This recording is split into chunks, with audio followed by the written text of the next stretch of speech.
E eu acabei por comprar o carro, não estava em bom estado, na altura, em 85, 400 contos.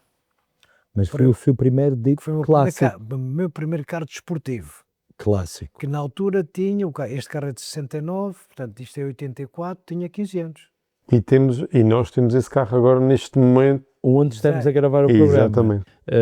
Chega ao Funchal, estabelece profissionalmente, em termos de família, e de certeza que adquiriu o seu primeiro automóvel. Qual foi o seu primeiro automóvel na Madeira? O primeiro automóvel que eu tive aqui foi um buggy. Chamem-me Clube de Automóveis Clássicos. Daí eu ter ficado com o Automóveis Clássicos. Que nasce em 1987. É fundado o Clube de Automóveis Clássicos da Madeira, que está indissociado do seu nome.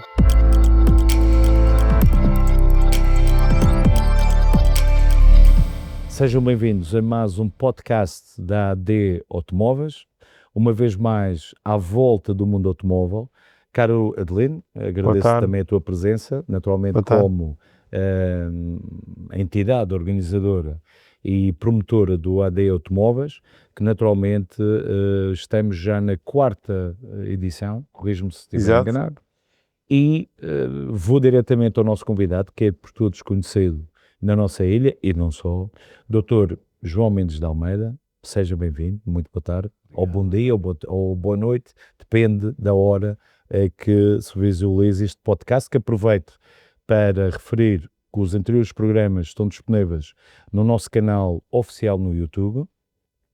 Ainda antes de passar a conversa com o Dr. João Mendes de Almeida, não sei se, Adelino, tens algo a nos dizer. Boa tarde a todos, obrigado Marco. Doutor, boa tarde a todos. Portanto, quero agradecer a sua presença aqui connosco para partilharmos um bocadinho da sua paixão, idêntica à nossa, e como tudo começou com os clássicos e a sua evolução até os dias de hoje. E que voltamos um pouco ao passado também do nosso próprio país. Portanto, Dr. Mendes de Almeida, que eu saiba, nasceu mesmo em Moçambique. Não. Então, já começamos mal. Eu nasci no berço. Guimarães. Eu sabia que tinha uma ligação familiar a Guimarães. Muito bem. Meu pai era engenheiro civil, formou-se, casou e logo a seguir concorreu para um cargo da Câmara Municipal de Lourenço Marques e na Câmara Municipal do Fundão. Estamos a falar em 1950. Felizmente, foi nomeado para ir para Moçambique. Saiu o primeiro resultado desse concurso e foi para Moçambique, para Lourenço Marques. E eu vim para Lourenço Marques com 3 meses de idade. Portanto, nasce precisamente em agosto. Eu nasci em agosto de 50, fomos em janeiro de 51. Muito bem. Portanto, chegámos a Lourenço Marques em janeiro de 51. Pronto, e, portanto, não nasci em Lourenço Marques. Gostaria muito de ter nascido lá também, porque aquilo era realmente uma cidade fantástica. É um país que eu tenho no coração desde sempre. Eu considero a Lourenço Marques era a mais bonita cidade africana do seu tempo. Hoje é um caos, mas era uma cidade que naquela altura estava à frente de muitas cidades europeias, e foi lá que eu vivi até aos 24 anos. Portanto, junto ao Índico, bom tempo e também, segundo sei... uma gente fantástica. Segundo sei, também boa comida, e não só, mas também, do ponto de vista automóvel, tinha ligação, o seu pai, ao clube, e corrijo-me se eu estiver enganado, foi lá que começou. Lourenço Marques tinha um automobilismo fortíssimo. Basta dizer que o primeiro autódromo português é o autódromo do ATCM, que é o Automóvel Motoring Clube Moçambique. Precisamente. Que é de 62. Eu lembro que o autódromo do Estoril é 73, 11 anos antes nasceu Lourenço Marques. Portanto, isto dá a ideia do desenvolvimento que a gente tinha. Nós tínhamos provas de Fórmula 1 anuais desde 62. Portanto, tínhamos uma prova de resistência que na altura era considerada a melhor prova de resistência portuguesa, que eram as 3 horas de Lourenço Marques, desde 64 a 65. É curioso que nesse capítulo, ainda antes do Estoril, em 73, certo? 72. Ou 72, a Fernanda Pires da Silva, que foi a promotora, que esteve ligada também aqui à Madeira em investimentos turísticos, mas em Angola, na outra, à data, colónia portuguesa, também teve, ou foi construído o autódromo. Mas o autódromo de Luanda é 72. 72, mas ainda antes do... 62, precisamente, ou seja, Lourenço Marques foi antes, 10 anos, mas ainda, quer a Moçambique, quer a Angola, ainda antes do próprio do Estoril. E quem fez o autódromo de Luanda foi o Peixinho, o seu amigo. Precisamente, o António Peixinho. Grande nome. Nosso amigo Peixinho. Tenho todo o orgulho nesse de ter privado e que já esteve connosco cá na Madeira, aliás. Temos uma história curiosa e não quero pessoalizar, mas que tenho oferta. Aliás, temos parte, ambos temos o espólio do fato que ele ofereceu assim no lançamento de um livro, que eu infelizmente não teve a oportunidade do seu livro, que eu não teve a oportunidade de estar presente, por razões que aqui não são chamadas, e ele fez uma oferta, através de si, se bem me recordo, das luvas de competição originais do António Peixinho. Que é uma grande figura do automobilismo nacional, mas ligada à outra ex-colónia, a Angola. Mas Moçambique tem essa curiosidade, ou seja, primeiro em 72 de Luanda, ainda antes do Estoril, na dita à época, metrópole, não é? No Estoril. Ou seja... A metrópole para nós, exatamente. Era o continente, como a gente chama. Exatamente, tal e qual. Uma questão de nomenclatura, mas dentro de uma coisa.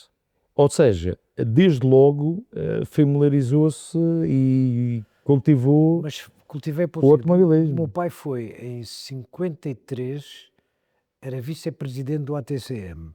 Precisamente. Portanto, eu acompanhei desde 53 tudo que era provas de automobilismo. Lembro com 3, 4, 5 anos de idade ir com ele. A pista de Lourenço Marques tinha uma característica especial, que era as curvas eram em relevé. Uhum. Todo o cálculo da pista de Lourenço Marques foi feito pelo meu pai. Esse pormenor é que eu desconhecia. E, portanto, ele sempre andou ligado àquilo, depois deixou de ser vice-presidente, mas continuou como sócio. Por exemplo, sócio. como as pistas... não é como aquela... Não como Monza, por exemplo. Não. A original do autódromo de Monza. Relevé, mas as curvas tinham relevé. Pois, sim. E o cálculo da pista, que tem um cálculo de engenharia, foi feito por ele. Também desconheci. O autódromo ainda existe? Existe e este ano, ao fim de 53, o automobilismo em Moçambique parou em 73 por causa da crise do petróleo. Foram proibidas as provas de automobilismo a partir de 73. Depois das 74 é crise petrolífera. A pista tem vindo a ser mantida e este ano fizeram as 3 horas de Lourenço Marques, hoje uma reedição, um revival. Não, começaram a fazer as 3 horas de Maputo, que é uma continuação das 3 horas de Lourenço Marques que se fazia naquela altura, onde nós vimos correr toda a gente importante. Porque o que é que acontecia? Na época que aqui era inverno, portanto, na época não desportiva da Europa, as marcas e os pilotos bons iam à África fazer aquilo que eles chamavam Springbok Series, que eram corridas de recessos, que eram as 3 horas de Lourenço Marques, as 3 horas de Cape Town, as 9 horas de Kyalami, as 3 horas de... E, portanto, havia ali 5 ou 6 provas. Circuito africano, digamos assim. Circuitos africanos de recessos, onde iam não só as grandes máquinas, como iam os pilotos todos conhecidos. Eu posso dizer que em 73 quem ganhou as 3 horas em Las Marques foi o Jody Scheckter, que foi depois campeão do mundo pela Ferrari. O Jody Scheckter é sul-africano. Almoçou em minha casa. Almocei com o Jody Scheckter. Era precisamente isso que lhe ia questionar. Portanto, havia ali e estes campeões iam lá, corriam, levavam os carros, as fábricas iam... O apoio oficial. E servia também um bocado de experiência para o que se viria depois no ano. Em termos europeus. Portanto, todos os GTs 40, os Lolas, os Chevrons, todos esses, os Porsche Carrera 100, os Maseratis 300, os Ferraris 250 Shortube, eu vi-os todos correrem no Lourenço Marques. Ou seja, pilotos, máquinas... Tudo isso correu lá. Extraordinário. Todos esses carros eu vi correr lá. E, digamos, ainda na época, na Golden Age do automobilismo. Ainda na Golden Age. Sem dúvida. E tem uma história muito gira, que foi no ano em que foi inaugurado o Autódromo de Lourenço Marques, em 62,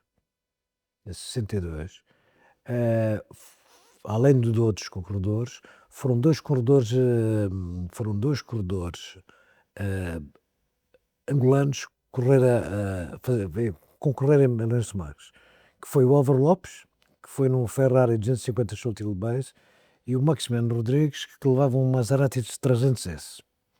E eu lembro-me de estar com 12 anos, ao lado do meu pai, nos boxes do autódromo, que ia ser inaugurado, onde estavam a decorrer os treinos. E eu estava pedrado, completamente vidrado num Maserati 300S angolano, do Max Enu. O carro é lindíssimo, ainda hoje é o meu carro de sonho. Se eu pudesse escolher um carro para ter a minha coleção, o meu carro de sonho é um Maserati 300S. Eu estava a olhar para o carro e às voltas ao carro, um puto com 12 anos, e o Maxime disse: pá, senta-te aí. Sentou-me ao lado. Vamos dar uma volta. E deu uma volta ao circuito comigo. Isto, para uma criança de 12 anos, não deu uma volta com uma velocidade normal, mas deu uma volta comigo. Claro. Isto para um dia de 12 anos é qualquer coisa que não tem descrição. Agora a história não acaba aqui. Pronto, eu fui crescendo, aquilo foi andando. Eu vou a Londres, a uma feira, a Earls Court, em 94. E no andar de cima havia um leilão que eu não me lembro se era da Brooks ou era uma leiloeira qualquer ou Sotheby. Havia um leilão de automóveis antigos. E eu vejo um Maserati 300. Disse: pá, que giro. Fui lá, direitinho ao Maserati, que é o meu carro de sonho. Estava a ver o carro, apareceu o vendedor, entrar na conversa, já havia aqui o clube, estou a falar em 94. Exato. Ele dizia: sabe que é engraçado que este carro foi trazido de Angola. Incrível. Foi trazido de Angola. Sim, este carro era o carro que começa e vai buscar o cardápio todo, a história do carro. E foi o carro. Tinha lá a inauguração do Hotel de Lenço-Mães. Eu digo: pode pôr aí que eu andei nesse carro, neste autódromo, nesse ano. Era o carro onde eu tinha andado. Estamos a falar de 62 para 90. Ou seja, supostamente 32 anos depois. O carro tinha feito todo restaurado, estava imaculado, novo em folha. Mas esta história é uma história engraçada. E estas pequenas histórias são as pequenas histórias dos carros antigos que nos encantam. Absolutamente. Mas lá está, dessa familiaridade com o automobilismo, com os pilotos, os automóveis, toda a atmosfera. Com certeza que... Aí nasce a paixão.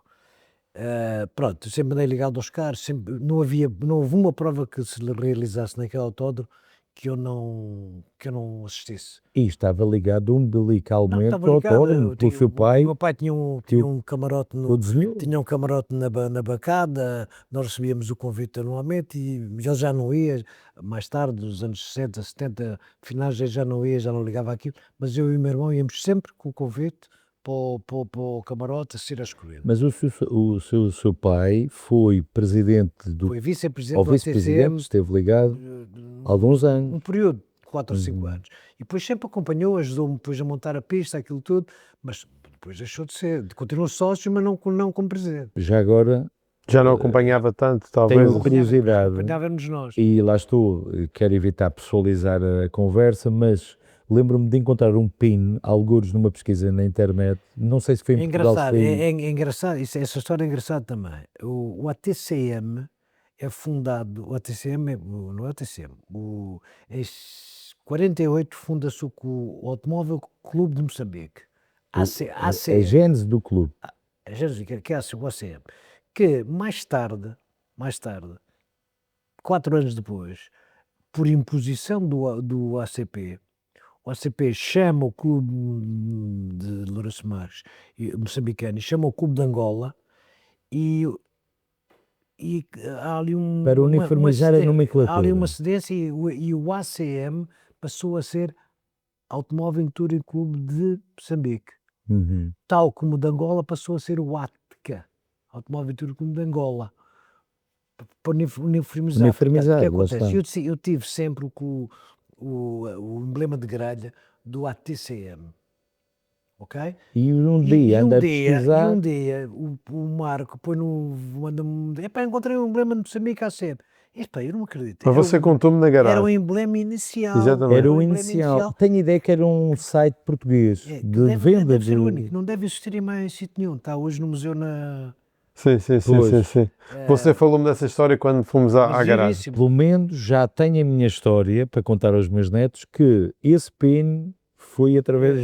Era um emblema de grelha, Exatamente. Era do primeiro clube, digamos assim, com a primeira nomenclatura. Antes da mudança de nome. Exatamente. Depois eles fizeram mudança. Salvo erro, era um alfinete de...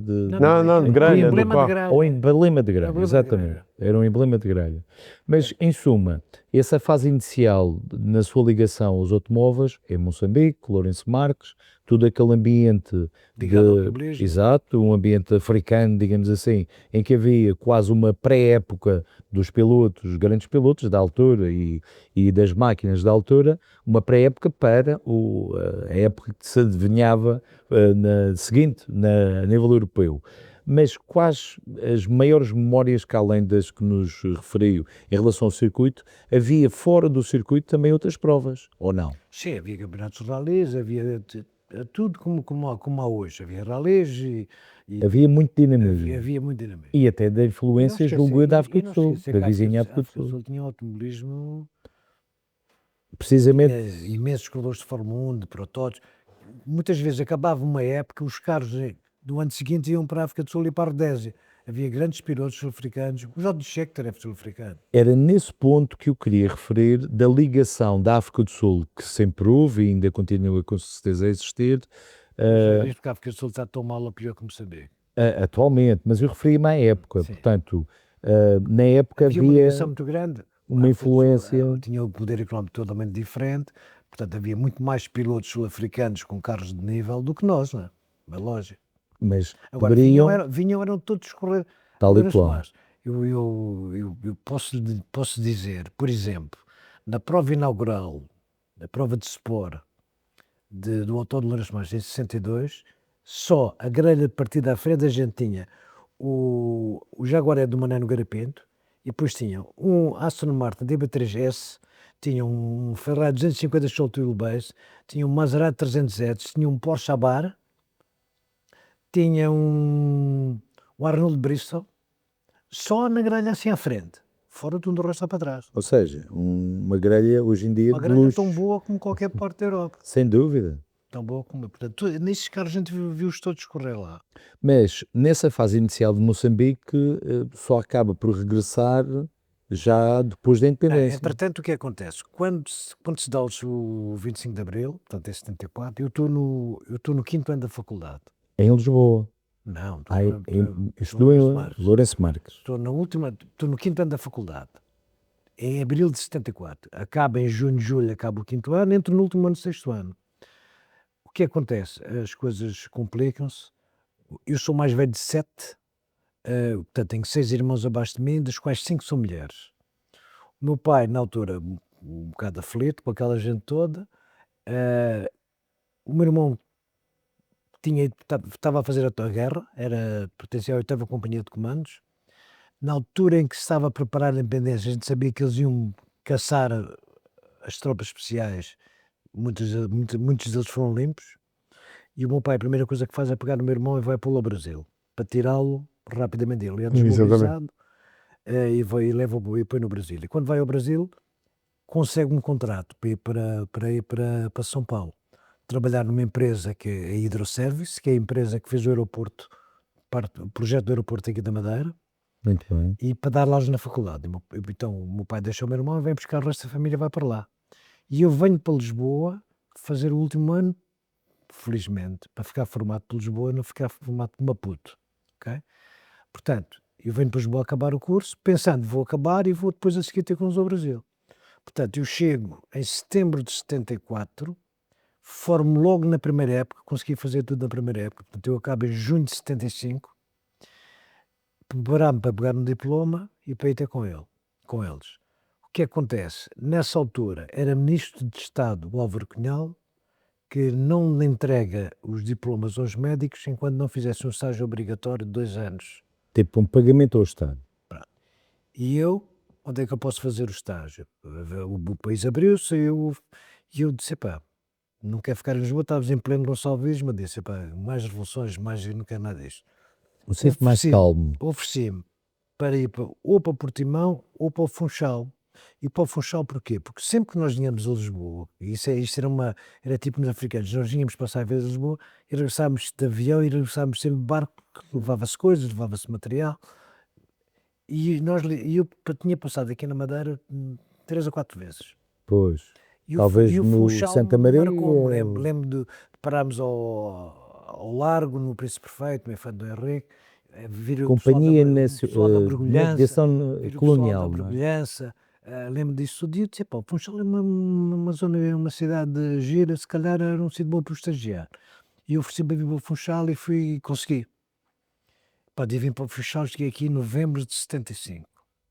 Portanto, lá está, é quase tão madeirense quanto eu. Não, eu sou se calhar mais, porque eu estou aqui há 50 anos. Mas precisamente, eu nasci em 74, portanto, somos, exatamente, é verdade. Tenho tanto tempo de Madeira. Eu sou da última leva, nascido no Hospital dos Marmeletos.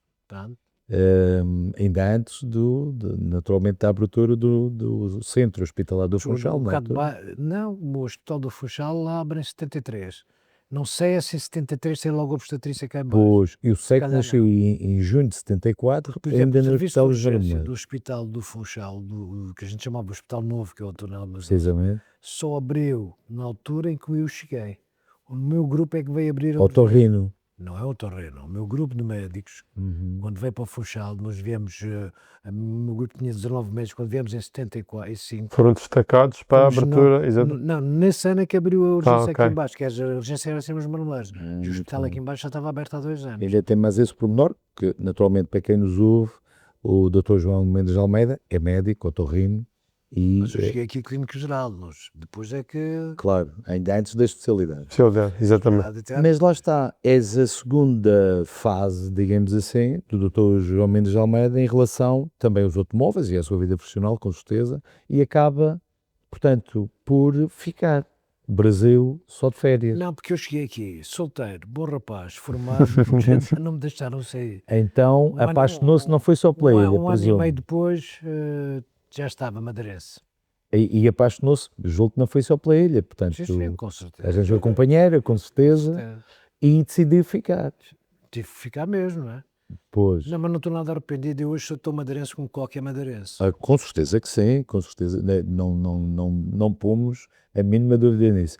Mas é a importância, e é daí o ponto que eu queria reforçar, que as vicissitudes das nossas vidas, sejam elas de quem for, levou a cruzar-se com a Madeira.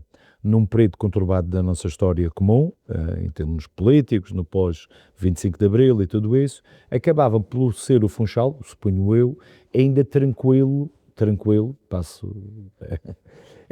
relativamente, provavelmente, a um período mais conturbado nessa mesma altura, em 75, o verão quente, 75, completamente em Lisboa, por exemplo. Muito, muito mais sossegado.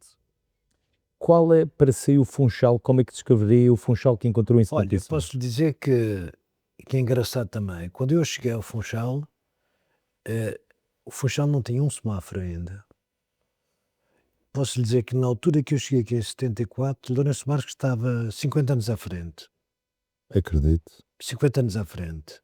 Nós tínhamos não só automobilismo, não vamos falar de futebol, Eusébio, Coluna, não vamos falar de hóquei, Velasco, Bossoja, campeões do mundo, não vamos falar de natação. Nós tínhamos grande parte dos recordes nacionais de natação eram moçambicanos.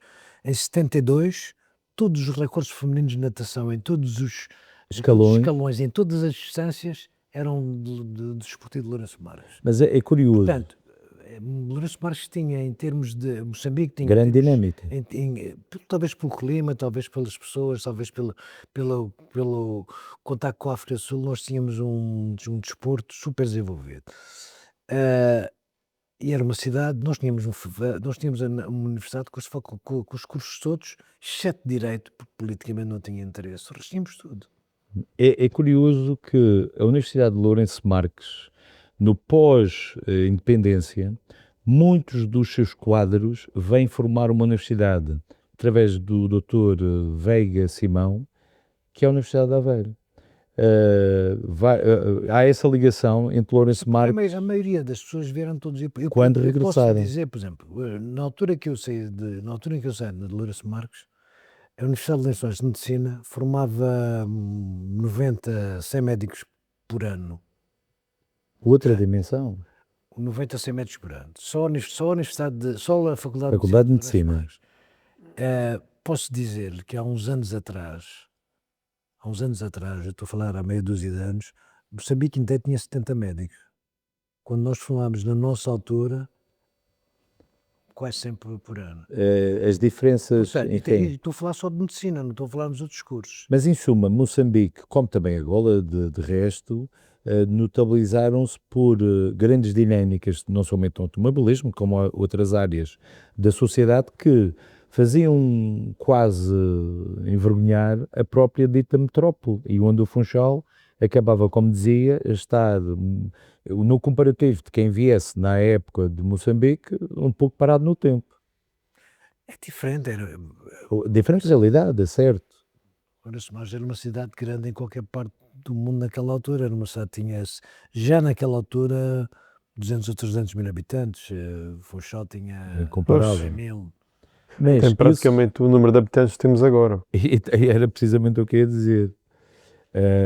Absolutamente, Adelino. Ou seja, naturalmente, é lógico que não podemos comparar o Moçambique de então com o Funchal, mas em suma, chega ao Funchal, se estabelece profissionalmente, em termos de família, e de certeza que adquiriu o seu primeiro automóvel. Qual foi o seu primeiro automóvel na Madeira? O primeiro automóvel que eu tive aqui foi um buggy. Um buggy, Volkswagen Buggy. Um Lolete sul-africano. Lembro-me perfeitamente. Eu um dia passei pela Quinta de Dião, havia uma empresa que era a Intermanos, que era do pai de uma Rafa. Sim, que também veio de Moçambique. Veio de Moçambique, com quem fui falar, tinha no stand, tinha um buggy, um Lolete. Os Loletes são os primeiros buggies sul-africanos, que eram mais curtinhos, chamavam-se Lolete porque a mulher do senhor que fazia os buggies tinha o nome de Lolete. E que ele tinha um buggy, um Lolete azul na montra, lindíssimo, com motor Volkswagen 1300. É curioso que... E esse carro, foi o primeiro carro que eu tive. Depois teve uma série deles. Depois fui comprando os carros normais, a seguir comprei o Renault 5, depois comprei o Honda Civic e por aí fora. Mas sempre, eu sempre gostei de carros, eu não gostei de carros, eu sempre gostei de carros desportivos.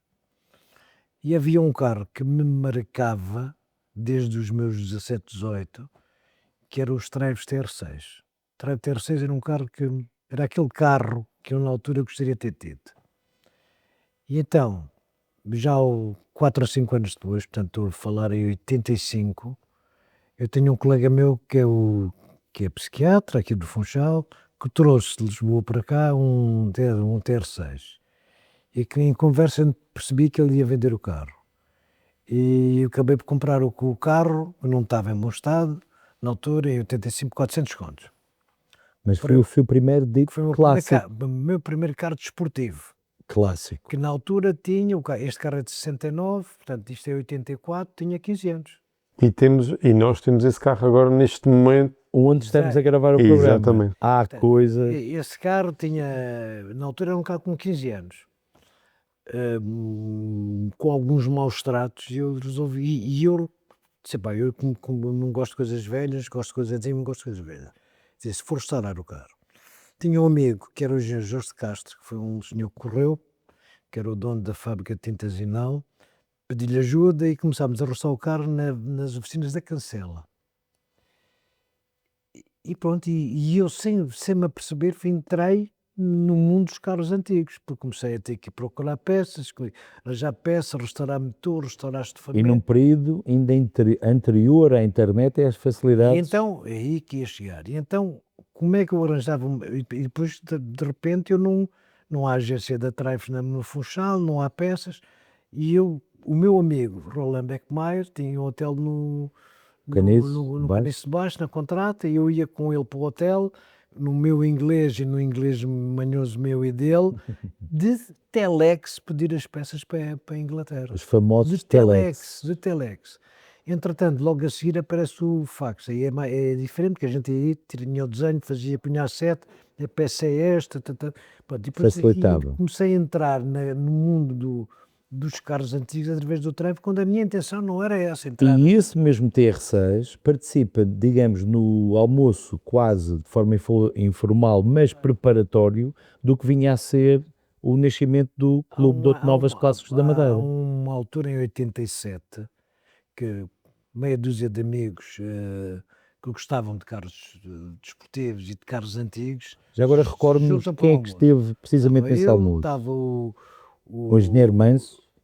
O Manso, estava o Luís Camacho, estava o Zé Sotero, estava o GG Afonso, estava o Ricardo Velosa. Ricardo Velosa.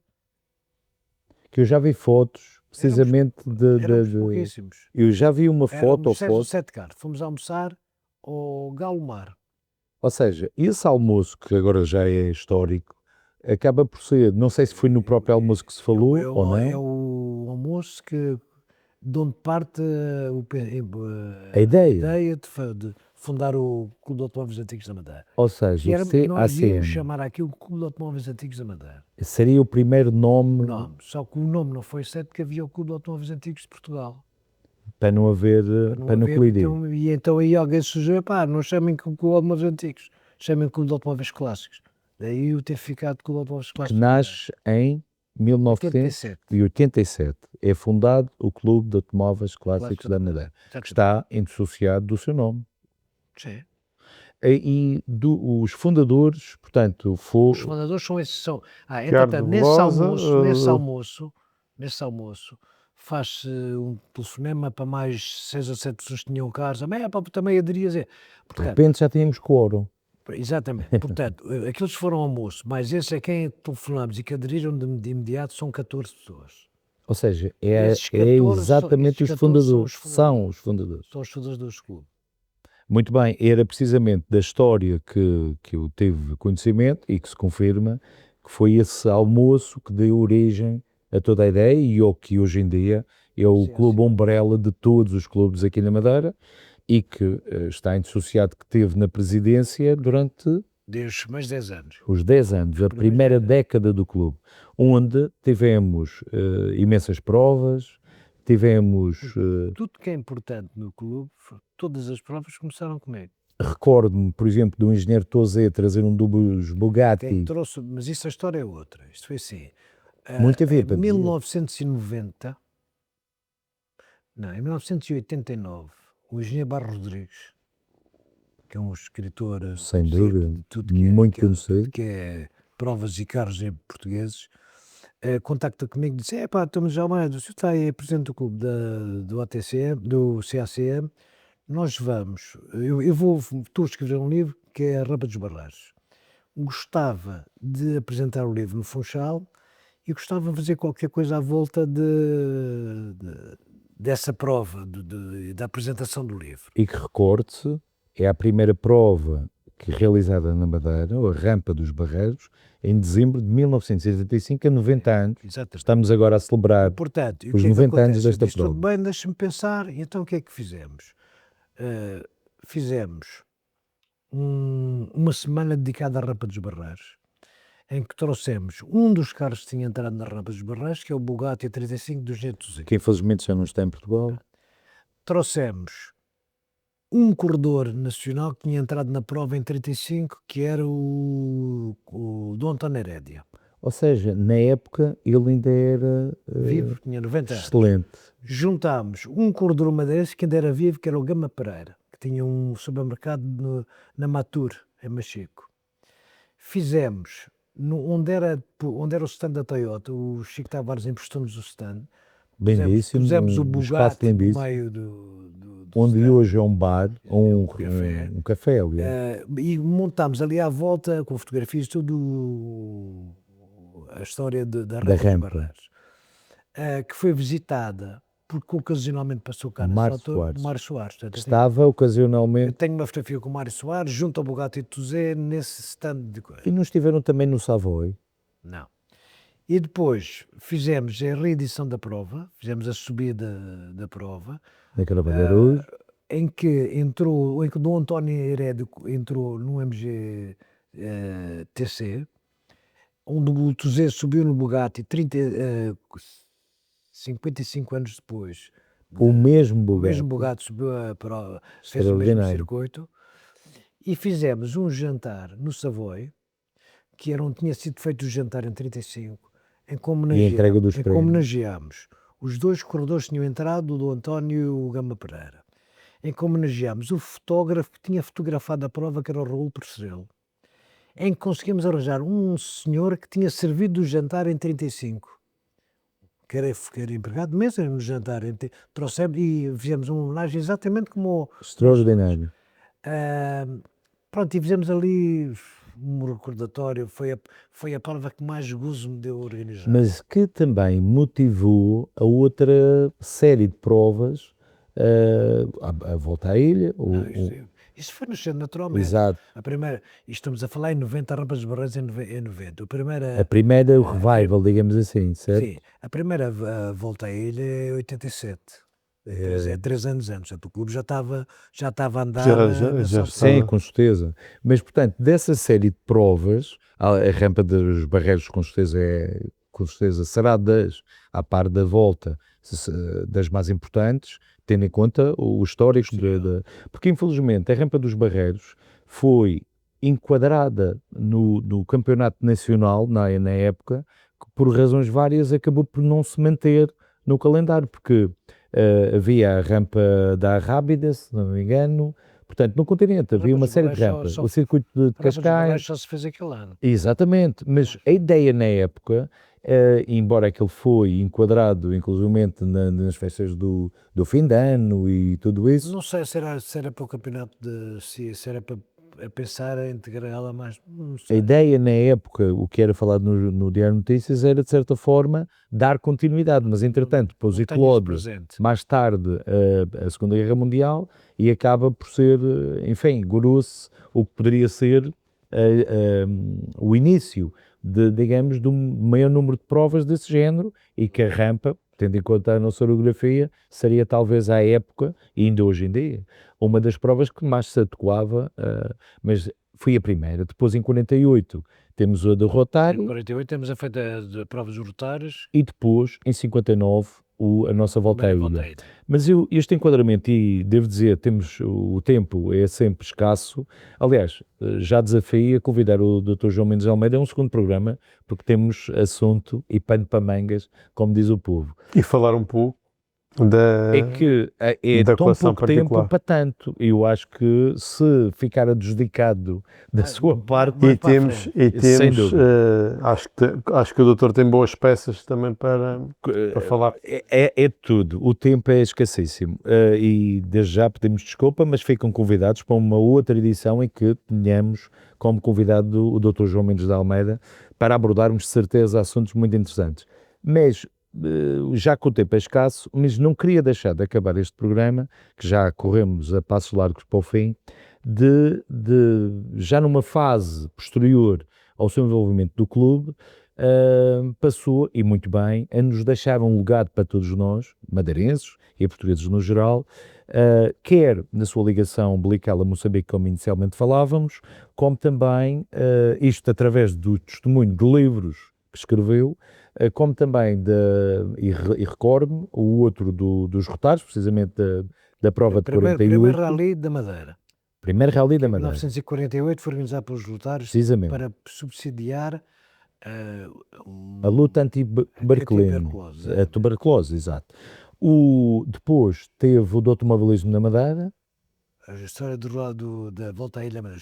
Os 50 anos da Volta à Ilha. E os de Moçambique também. Depois o automobilismo em Moçambique. Mas, portanto, dos seus livros, está-me a faltar alguns. Ligados ao automobilismo, tenho a história do desporto motorizado em Moçambique, que é o primeiro. Exato. O segundo, a história dos 50 anos... Que lançou em Lisboa. No ACP em Lisboa. Depois, logo a seguir, a história dos 50 anos da Volta à Ilha, hoje Rally Vinho de Madeira, hoje Rally da Madeira. Exato. Depois, a seguir, uma história engraçada, tenho um amigo, que é o Aires Andrade, que numa obra qualquer encontrou uma caixa, que eu sei exatamente em casa de quem é que foi, uma obra encontrou uma caixa aí para o lixo, com fotografias, com papeladas, e descobriu que tinha sido de um dos organizadores desse primeiro rally em 48, onde estava tudo, desde regulamentos, fotografias, braçadeiras, tudo que se relacionava com aquele primeiro rally da Madeira. Dr. Mendes de Almeida, não me leva mal, mas a nossa terra é tão pequena, recorda-se que em casa do Rui Cireu, que é outro amigo dos carros, Eu fui o primeiro a digitalizar esse portfólio. E então? E disse ao Aires, é uma pena não haver um livro, uma Mas pegou-se testemunha. naquele material todo e fez-se um livro sobre esse primeiro Rally da Madeira de 48. Perdão-me a modéstia, foi lançado, mas foi é verdade. lançado a seguir Não deixa de ser engraçado. a seguir ao livro do Rally da Volta à Ilha. Precisamente. E depois disso, 2 ou 3 anos depois. Estamos a falar uns 25 anos atrás, no ano 2000, 2001. O quê? Essa primeira vez que eu tenho contacto com essa caixa, a famosa caixa, que o próprio Aires empréstimo, com fotos, imensas fotos, a listagem dos participantes. O livro é 2012, se não me engano. Não, o livro é posterior, mas a primeira vez que eu tenho contacto com essa realidade, através do amigo Aires Andrade, e que devemos agradecer a todos, ele ter salvo esse espólio, que deu a origem ao livro, e que muito bem, todo o mérito para o Dr. João Mendes de Almeida, de ter feito e ter deixado esse legado para quem nos possa seguir na paixão dos automóveis. E tenho muito orgulho também de ter colaborado, pelo mínimo que fosse, um bocadinho. Depois em 2013, se não me engano, há outro livro que é também escrito por mim, que é um livro sobre os automóveis antigos da Madeira. Tal e qual. Que dá uma abordagem geral, digamos assim. Apanha os clubes todos, apanha a história do CACM, e dos entusiastas, nos diversos clubes, nos presidentes dos clubes, e falo da história de alguns caras importantes. Por exemplo, uma das coisas que se ouvia falar era dos 2 Bugattis que tinha havido na Madeira. Estão lá. Além disso, ainda tenho mesmo o registro de um deles. O carro de vinho, aquele pequeno carro motorizado. A história dos autocarros, o próprio carro do Zeca Cunha, o Tranter, que também está lá, fui eu que o encontrei. E está lá também, está lá ainda como ele foi encontrado. Falámos desse carro ainda hoje, esse carro é muito... Portanto, tem a história dos carros mais importantes do clube, alguns já foram embora, outros estão por aí. Pronto, e para quem nos ouve, ainda estão disponíveis alguns livros, com certeza. Sim, o clube tem. No clube, no CACM. Está completamente esgotada. Foram feitos 1000 exemplares, esgotaram 1 ano e meio depois, não havia nada. Todos os dias tem gente a falar, faço uma segunda edição. Eu tenho a segunda edição pronta. Nesta altura está pronta. Mas houve alguma revisão ou é exatamente igual? Meti 2 ou 3 coisas novas que apareceram. Só que aqui num livro com 1000 páginas, 5 kg de peso, custa um valor de imprimir. Portanto, eu estou aberto a quem quiser ajudar a subsidiar. Eu não vou gastar dinheiro para fazer Eu com os livros nunca ganhei dinheiro. Mas não perdi, mas o interesse era pôr cá fora, pagar aquilo que me custou. Não faço vida de... Sim, de escritor. É por paixão, exatamente. Mas lá está aí, com base no entusiasmo. Tenho a segunda edição pronta. Tenho uma lista de 50 pessoas ou 60 pessoas que querem um livro, mas não é suficiente para uma grande edição, em termos de custo de produção. Eu para fazer 250 livros custa-me 17.000 euros. Mas era uma pena, que não fosse... Claro. Mas era uma pena que não fosse essa segunda edição. Pode ser que haja alguma empresa que, por exemplo, esteja interessada em comprar 50 para dar como presente de Natal ou... Oxalá que sim, desejamos que a segunda edição seja uma realidade. Está pronta já há uns 6 meses, quando que alguém quiser. Eu estou comprador, tenho a primeira edição, portanto, por que não ter a segunda, que tem esse acréscimo, com certeza, de histórias interessantes. Mas é um legado que fica, todos nós temos acesso aos jornais, às hemerotecas e não só, o arquivo regional, que é aberto ao público, mas de certa forma é uma súmula dessas provas, das pessoas que quer na volta à ilha, quer do desporto do automobilismo em Moçambique. Em relação a esse mesmo livro, provavelmente terá sido o primeiro livro que aborda de forma mais exaustiva, digamos assim, a realidade à época em Moçambique, ou estarei enganado? Não, é o único que há. É o mesmo único, desde logo. É um livro com a mesma dimensão da volta à ilha, é um livro enorme também, em que eu foco as provas todas, é um resumo. Tudo, exatamente como uma volta à ilha, com a história dos pilotos, as histórias de alguns caras importantes, e de Moçambique todo. E fiz o livro com um colega meu, que eu tenho um colega meu de faculdade, que é o Ricardo Brígido, que é oftalmologista, que era filho do responsável na Beira pelo automobilismo na cidade da Beira. e foi quem lançou um dos grandes ralis da altura, que era o Rally Internacional da Beira. E o Ricardo faz-me a parte do livro, respeitante àquela zona de Moçambique, e eu faço o resto. Juntámos os esforços. Ele tinha a história toda do pai, eu tinha a minha história toda do meu pai e os dados todos. Encontro engraçado, eu encontro numa feira tipo Feira da Ladra, um dia entro lá e encontro três cadernos grandes, escritos à mão. Sabia que fora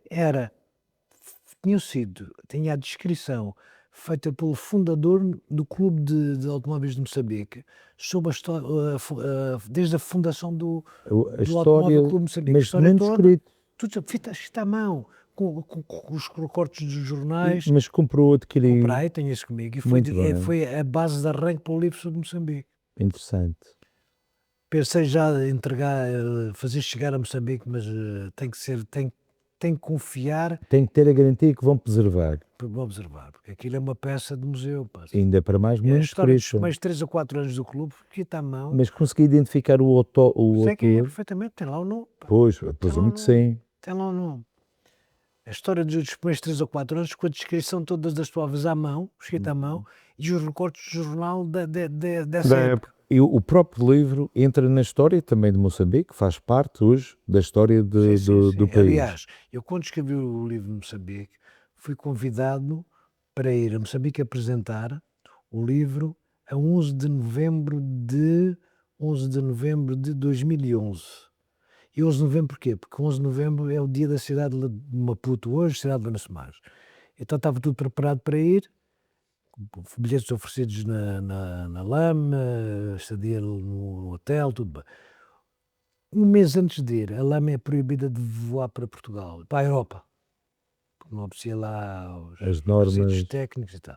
Portanto, eu disse, olha, não há viagem. Eu disse, paciência. Mas a TAP já não oferecia voos? Mas a TAP não tinha oferecido nada, que tinha oferecido através da LAM. Eu ia na LAM, lá abaixo, com tudo, com convidado, no dia da cidade, fazer a apresentação do livro, porque o presidente do clube de Lourenço Marques veio à apresentação do livro a Lisboa, quando eu fiz, e aí convidou-me, você tem que ir lá abaixo, a gente vai fazer a apresentação do livro no dia da cidade. A lógica... Tem tudo, tens bilhetes, sem hotel, vem que... E um mês antes a Lama é proibida de voar e ficámos sem bilhetes. Mas será que não ocorrerá um dia? Agora teria todo o propósito. 14 anos depois, só se for para eu levar lá os Mas a história mantém-se. Só se for para eu entregar lá os tais... Os tais manuscritos para um arquivo. Mas voltando à Madeira, de todos os livros, qual é o que destaca que me deu mais... Aquilo que me deu mais gozo, os 50 anos da volta à ilha. Pois, imaginava a prova Fantástico, porque consegui... Há 2 livros que eu gostei muito de fazer. E contactou alguns sobreviventes na altura. Ainda alguns sobreviventes, pilotos... Não, tinha vários concorrentes que tinham entrado na primeira volta. Mas em 1959. Houve 2 livros que me... Dois livros na Madeira que me deu muito gozo fazer. Um foi A Volta à Ilha. A outra foi a história dos 50 anos da São Silvestre madeirense. Do atletismo. Que é outra coisa que eu faço. Eu corro e faço desde 2007 a São Silvestre. E fui conhecendo as pessoas, os corredores, e de repente eu descubro que a prova, o São Silvestre madeirense, era o São Silvestre mais antiga de Portugal. E uma das mais antigas da Europa começa em 58. Um ano antes da volta. Exatamente. E disse, isto era giro fazer a história disto. E então fiz a mesma coisa que fiz com a Volta à Ilha. Fui chamando os corredores antigos, fui conversando com eles, arranjando fotografias e fiz, à semelhança do que fiz para o Rally Vinho Madeira, uma compilação. Fiz a história dos 5, mas com os traçados, com os trajetos, com as histórias, com as medalhas, com as historietas, porque o que é giro depois é o que a gente consegue tirar das pessoas, das conversas que as histórias, exatamente. Dr. Mendes Almeida, eu estou a vislumbrar o finish flag e não terminamos, de todo, é impossível. Mas fica se concordar, fica no ar mais um convite. E acima de tudo, se o Dr. Mendes Almeida tiver essa disponibilidade. Mas fica a promessa para quem nos vê e quem nos ouve, temos que mesmo terminar, o tempo assim o determina. E temos que terminar também estas excelentes histórias e o que falta partilhar também. E sentimos que é incompleta quando a conversa está boa, não é? E repara, não se falou dos meus carros, não se falou das minhas fotos. Exatamente. Precisamente, ficará para uma próxima. Ficará para o mote da próxima edição, ou uma próxima edição, não sei se será a próxima, da AD Automóveis, o podcast que está sempre disponível no YouTube, no canal do YouTube, a qualquer hora, esteja onde estiver, poderá nos acompanhar nestas conversas informais, entre entusiastas, e que a cada dia, a cada programa, teremos sempre um convidado que nos traga memórias, histórias, como hoje tivemos, extremamente interessantes, e que será, quiçá, de futuro, também motivo para aqueles que nos possam manter a paixão dos automóveis, que nos une e ao ponto de nos trazer cá ao programa promovido pela AD Automóveis, na pessoa do Adelino. Muito obrigado a todos e até à próxima edição do AD Automóveis. Tudo bom? Muito obrigado a todos. E obrigado, obviamente, ao João Mendes de Almeida. E prometo mais um novo convite para ficar no ar. Fica a promessa, Dr. João. Ótimo, bem. Ótimo. Temos a promessa que, se gostou, vamos ter continuidade. Até à próxima. Obrigado.